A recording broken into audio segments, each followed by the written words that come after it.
Olá, meus amigos, tudo bem? Muita paz. Eu sou Cristiane Drux, diretora de comunicação do CERJ, e vou estar aqui hoje para fazer o estudo da noite de hoje. O tema que eu propus é a Páscoa, no contexto da doutrina espírita, já que a gente está se aproximando aí do domingo, né? Onde é comemorada a Páscoa, que vai ter aí suas raízes históricas, e é sobre elas que a gente vai falar hoje. Nós precisamos começar, né, o nosso entendimento por esse assunto mergulhando um pouquinho aí sobre as noções históricas do judaísmo. E a gente vai encontrar um texto maravilhoso de Kardec, logo no prefácio, né, do Evangelho segundo o Espiritismo, onde Kardec, na introdução, na verdade, do Evangelho segundo o Espiritismo, onde Kardec vai nos falar um pouco das características da sociedade judia, segundo Kardec, quem eram esses judeus à época, né? Quem eram os antigos israelitas. Para a gente entender um pouco dessa tradição que vai encontrar seu berço lá atrás na história. Então, segundo Kardec, a gente precisa debruçar um pouco o nosso olhar sobre a Palestina no tempo de Jesus. Nós, quando lemos os livros a respeito, né, do início do Evangelho, da Boa Nova, nós vamos encontrar como território da Palestina um território um pouco diferente do que a gente vê hoje, como geograficamente demarcado, que é a Palestina hoje. Nós vamos nos lembrar de regiões como a Samaria, regiões como a Judéia, que abrigava a cidade de Jerusalém e a cidade de Belém. Nós vamos nos lembrar da Galileia, da cidade de Nazaré, né, apontada como sendo a cidade de origem de Jesus. Nós vamos encontrar o território da Pérea, de Decápolis e assim por diante. Então, tendo em vista esse cenário geográfico, nós tínhamos nessa geografia, nessa região, também uma composição de sociedade. E a gente vai falar um pouco agora do que Kardec nos aponta exatamente nessa introdução do Evangelho. Havia os samaritanos. Os samaritanos, a Samaria, ela era a capital do reino dissidente de Israel durante a cisma, que aconteceu em 930 a.C. Foi toda uma situação ali de combates tribais, de definição de territórios. Então, a cisma aconteceu em 930, onde a partir desse momento, né, se definiu ali um pouco a divisão geográfica, as divisões tribais, onde se assentaram esses diversos grupos étnicos, né, e grupos societários. Então, estamos falando agora dos samaritanos. E os samaritanos, eles fazem uma das 4 divisões da Palestina no tempo de Jesus. Os samaritanos, eles sempre estiveram em guerra com os reis de Judá, que era uma outra região. Admitiam apenas o Pentateuco hebreu, né, de tradição hebreia. O Pentateuco vai encontrar lá os livros sagrados para o povo hebreu. E eram os protestantes da época. Se a gente tiver que comparar, nós vamos entender os samaritanos como os protestantes daquela época. Depois, nós vamos encontrar um outro grupo que seria justamente os nazarenos. Mas um pouquinho antes, tentando voltar ali um pouco ainda para explicar o Pentateuco, era justamente a coleção dos 5 livros que formam o Torá, né? Gênesis, Êxodo, Levítico, Números e Deuteronômio. E os samaritanos seguiam fielmente esse Pentateuco, que é essa coleção de 5 livros que formam o Torá, que significa em hebraico a lei, ok? Então, fechando aí a questão dos samaritanos, vamos pular agora para os nazarenos. Os nazarenos, eles faziam votos de pureza. Qual era a característica dessa sociedade? Eles faziam votos de pureza, adotavam a castidade, não cortavam os cabelos e foram os primeiros cristãos que também ganharam esse nome em alusão a Jesus, porque Jesus trazia, né, um corte, digamos assim, de cabelo a nazareno, né? Então os nazarenos acabaram pegando, né, esse nome também, pegaram esse nome também por conta, em alusão a Jesus. E aí, os publicanos formavam um outro grupo étnico.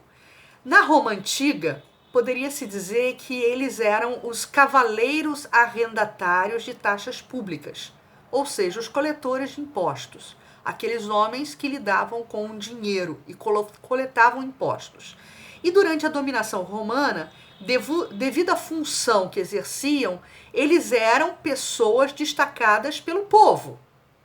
Né? Tinham ali, hierarquicamente, uma certa ascendência sobre o povo, de uma forma geral, porque justamente eram pessoas afetas a essa questão de recolhimento do dinheiro. E os fariseus, já muito conhecidos, né? Porque sempre aparecem em alusões da literatura espírita, inclusive também, esse nome ele vem do hebraico parat, que significa divisão ou separação. Eram os doutores da lei mosaica. Eles cuidavam e tinham essa obrigação de cuidar da tradição da teologia judaica. Promoviam discussões intermináveis e discussões estéreis sobre vírgulas, sobre colocação de palavras. Eles eram muito afetos à questão da forma, né? E eram muito detalhistas, digamos assim. Professavam crer na imortalidade da alma e na ressurreição. E a religião, para eles, era mais um meio de se subir, de se alçar em termos de sociedade, do que objeto de verdadeira fé. Né? Estavam muito preocupados com as aparências, com o conhecimento, não com a sabedoria, né? E eram muito poderosos em Jerusalém. Esse era o grupo dos fariseus. Os fariseus, eles também desempenhavam um papel ativo nas controvérsias religiosas. Eles eram observadores servis das práticas exteriores do culto e das cerimônias. Cuidavam, né, do rito, daquilo que precisaria ser seguido. Proselitismo, praticavam muito proselitismo, ardoroso proselitismo. Inimigos das inovações, eram fechados a inovações, afetavam grande severidade de princípios. Mas, sob as aparências de uma devoção meticulosa, escondiam costumes dissolutos, muito orgulho e, sobretudo, excessivo desejo de dominação. Nós vamos perceber muito essa característica dos fariseus para quem tem a felicidade de travar contato com o belíssimo romance histórico de Emmanuel em Paulo e Estevão. Ali, logo no começo do livro, né, quando Estevão ainda está sendo perseguido e sacrificado, ele aparece muito bem essas características dos fariseus, porque Paulo, né, ainda Saulo, no momento Saulo de Tarso, ele desempenha muito ativamente essas características dos fariseus. Mas com isso também, os fariseus, exatamente por terem todas essas características, eles exerciam grande influência sobre o povo, passando para as pessoas do povo, como santos personagens. Então era ali um sepulcro caiado, digamos assim, né? Cuidavam muito da forma, mas em essência apresentavam muito pouca proximidade com aquilo que era elevado, né? Os escribas eram outro grupo. Eles eram secretários dos reis de Judá e certos intendentes dos exércitos judeus. Também compartilhavam ali um certo prestígio na sociedade ao lado dos fariseus, porque eram também doutores que ensinavam a lei de Moisés e a interpretavam para o povo. E compartilhavam exatamente com os fariseus as suas ideias e as suas posturas. Os essênios é outro grupo que vai aparecer a essa época. É uma seita judia fundada em 150 a.C., no tempo dos Macabeus. Eles eram integrantes que moravam em edifícios semelhantes a mosteiros. Formavam uma espécie de associação moral religiosa. Então poderiam ser comparados aos monges religiosos dos tempos atuais.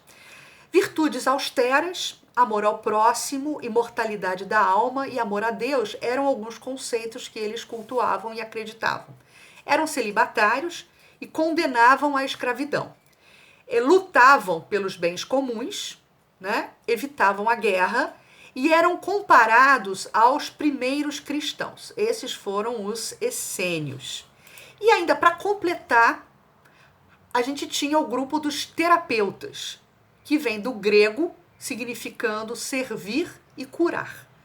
Eles eram sectários do povo judeu, contemporâneos do Cristo, estabelecidos principalmente na Alexandria, naquela região ali mais próxima do Egito.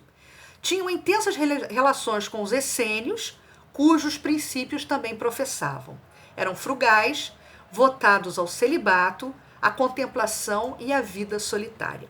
Por que a gente está fazendo essa varredura, né, esse voo rasante aí pela sociedade da época?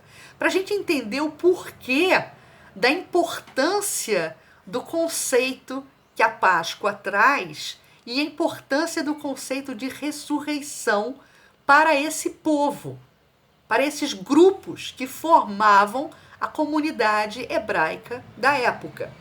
E aí, deitando de novo o nosso olhar um pouco sobre a história, nós vamos perceber que o Messias redivivo, ele observava a incompreensão dos seus discípulos, ou seja, Jesus, né, nessa postura de observância, como pastor que contempla o seu rebanho desarvorado. Nós vamos ver vários grupos com ideologias bastante distintas, bastante diferentes, né, habitando uma mesma região geográfica e, por conta disso, muitas guerras ideológicas e conflitos físicos, inclusive. A gente vai se lembrar da passagem de Jesus após o seu desencarne, nós entendemos como desencarne, né? Naquele momento que Jesus de Nazaré, após a crucificação também, evidentemente, aparece para Madalena. E aí a gente vai encontrar a seguinte descrição no Novo Testamento. Foi então, quando na manhã do terceiro dia, a ex-pecadora de Magdala se acercou do sepulcro com perfumes e flores, e quando ouve a voz de Jesus dizendo o seguinte, isso está nos evangelhos, né, no Novo Testamento: Maria, não me toques, pois ainda não fui a meu Pai que está nos céus. Foi essa a ordem, a recomendação que Jesus dá a Maria de Madalena, que ela não o tocasse, porque ele ainda não teria tido tempo ainda de ir ter com o Pai, com o Criador, com o seu Pai. Essa recomendação de Jesus a Maria de Madalena, ela é extremamente significativa. Porque nesse momento, quando Jesus aparece para Madalena após a sua crucificação, cumpria-se a promessa que Jesus colocou para os seus discípulos. Essa promessa ela era cumprida, porque Jesus estava mostrando a realidade para os hebreus da ressurreição. E essa realidade da ressurreição era a essência divina, que daria justamente eternidade ao cristianismo. A ressurreição, como é que ela aparece no Novo Testamento? Vamos encontrar em Marcos, em Mateus e em Lucas. Erguer-se, levantar-se, expressão idiomática, semítica, que faz referência à ressurreição dos mortos. Para expressar a morte e ressurreição, utilizavam as expressões deitar-se, que significava morrer, e levantar-se, que significava ressurreição. Ressurreição, então, agora, recorrendo ao Evangelho segundo o Espiritismo, no capítulo 6, no item 5, uma fala do Espírito da Verdade, no capítulo que vai ter como título o Cristo Consolador. Meu Pai não quer aniquilar a raça humana, quer que ajudando-vos uns aos outros, mortos e vivos, segundo a carne, mortos segundo a carne, porquanto não existe a morte, vos socorrais mutuamente, e que se faça ouvir não mais a voz dos profetas e dos apóstolos, mas a dos que já não vivem na terra. Aclamar. Qual é a recomendação? Orai e crede, pois a morte é a ressurreição, sendo a vida a prova buscada e durante a qual as virtudes que houverdes cultivado crescerão e se desenvolverão como o cedro.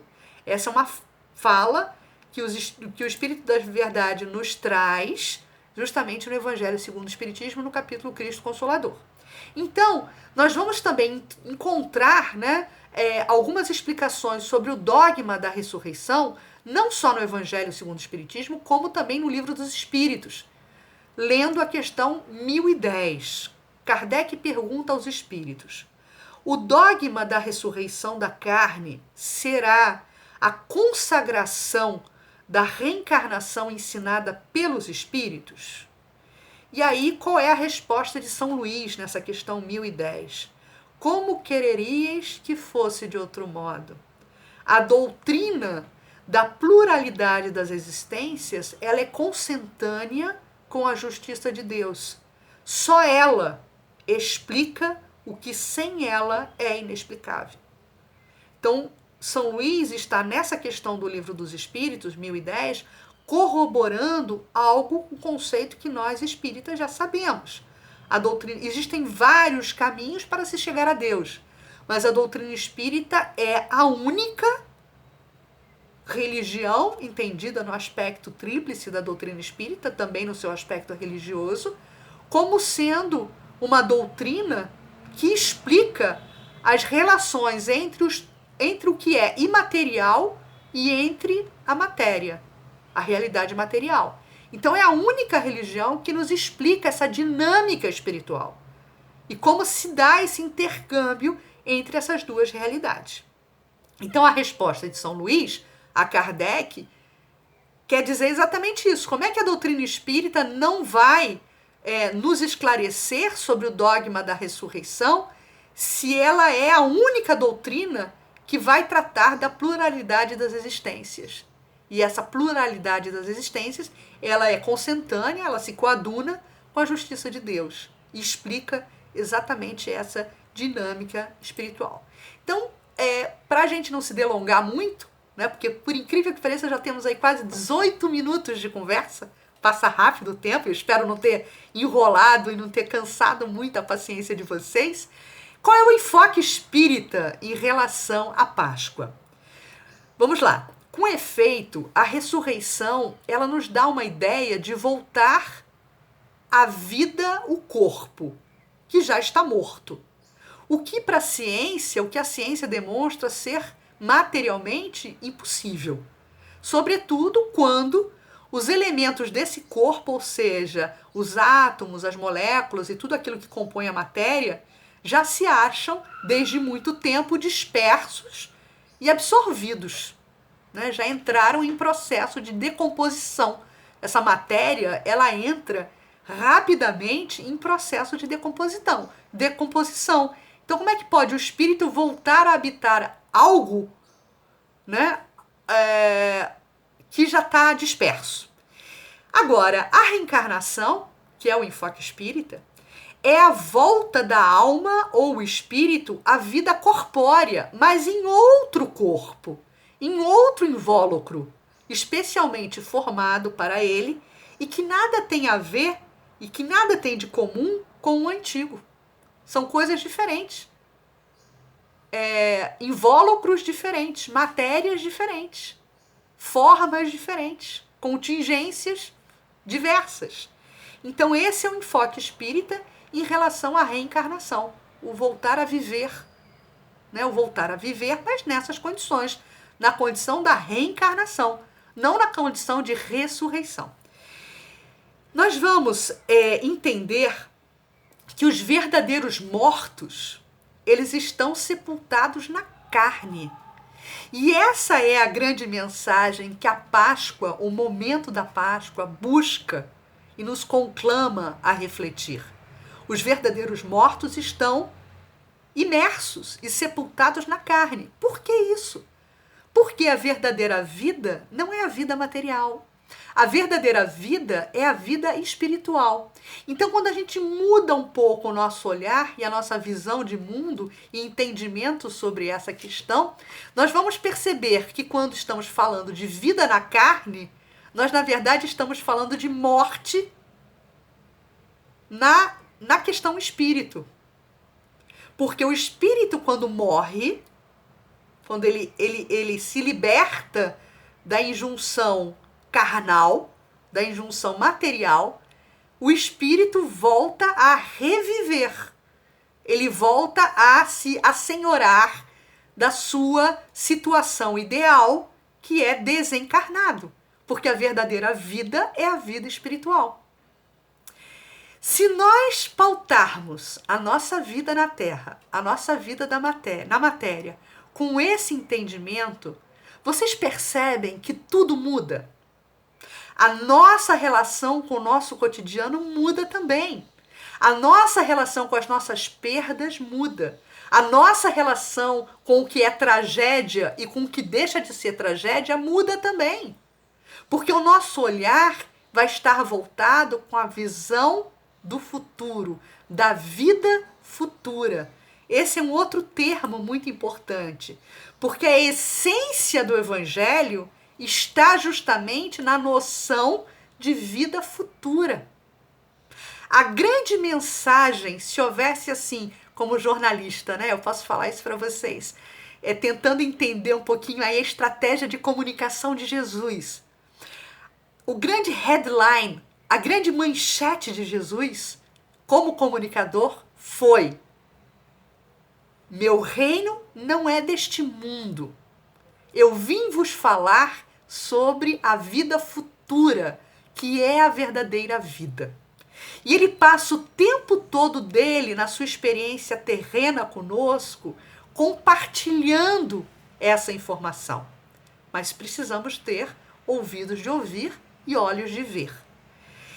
Então, nós precisamos, especialmente nesse momento que estamos refletindo, que estamos sendo convidados a refletir sobre essas questões agora, nesses dias que se avizinham a comemoração da Páscoa, né, do domingo de Páscoa, nós precisamos entrar em relação com essas ilações filosóficas para ganharmos, inclusive, força, ganharmos sustento emocional para podermos lidar com a situação do presente. Esses momentos tormentosos que estão sendo impostos a nós pela pandemia do coronavírus, por exemplo, nada mais é do que um grande convite a essa reflexão. Quais são os verdadeiros valores que a humanidade precisa resgatar? Como é que está a nossa relação de filiação divina com o nosso Criador? Nós estamos administrando as nossas vidas enquanto experiência carnal, trabalhando pelo futuro, que é a verdadeira vida, na eternidade, fora da matéria? Ou nós estamos enclausurados no corpo como mortos-vivos? Essas são questões, essas são reflexões que precisamos fazer. E estamos tendo muito tempo, né, nesse nosso isolamento social solidário para podermos refletir também sobre essas questões. E para terminar, e faltam aí 5 minutinhos, eu não quero estourar o tempo, eu quero me lembrar de um grande escritor, de uma pessoa ímpar que foi Gabriel Garcia Marques. Gabriel Garcia Marques desencarna no ano de 2014 e um pouco antes de desencarnar, ele nos deixa, né, uma literatura impressionante, de muita profundidade, mas eu separei um texto de Gabriel Garcia Marques para encerrarmos este estudo. E vocês vão me permitir ler aqui no computador, porque eu estou o tempo todo pegando cola aqui, então eu vou agora ler o texto de Gabriel Garcia Marques como encerramento do nosso estudo. Ele nos diz o seguinte: se por um instante Deus se esquecesse de que sou uma marionete de trapo e me presenteasse com um pedaço de vida, possivelmente não diria tudo o que penso, mas certamente pensaria em tudo o que eu digo. Daria valor às coisas, não pelo que valem, mas pelo que significam. Dormiria pouco, sonharia mais, pois sei que a cada minuto que fechamos os olhos perdemos 60 segundos de luz. Andaria quando os demais parassem, acordaria quando os outros dormem, escutaria quando os outros falassem e saborearia um bom sorvete de chocolate. Deus, meu Deus, se eu tivesse um coração, escreveria meu ódio sobre o gelo e esperaria que o sol saísse. Regaria as rosas com minhas lágrimas para sentir a dor dos espinhos e o encarnado beijo de suas pétalas. Deus meu, só eu tivesse um pedaço de vida, não deixaria passar um só dia sem dizer às gentes: te amo, te amo. Vamos ver aqui. Convenceria cada mulher e cada homem que são os seus meus favoritos e viveria enamorado de amor. Aos homens, lhe provaria como estão enganados ao pensar que deixam de se apaixonar quando envelhecem, sem saber que envelhecem quando deixam de se apaixonar pela vida. A uma criança lhe daria asas, mas deixaria que aprendesse a voar sozinha. Aos velhos, ensinaria que a morte não chega com a velhice, mas com o esquecimento. Tantas coisas aprendi com vocês, homens. Aprendi que todo mundo quer viver no cimo das montanhas, sem saber que a verdadeira felicidade está na forma de subir a escarpa. Aprendi que quando um recém-nascido aperta com sua pequenina mão, pela primeira vez, o dedo de seu pai o tem prisioneiro para sempre. Aprendi que um homem só tem o direito de olhar um outro de cima para baixo para ajudá-lo a levantar-se. São tantas as coisas que eu aprendi que pude aprender com vocês. Ah, se Deus me desse um pedaço de vida. E esse texto, ele chegou para mim, né, justamente em um período de Páscoa, no ano de 2014, quando naquele ano a gente se despedia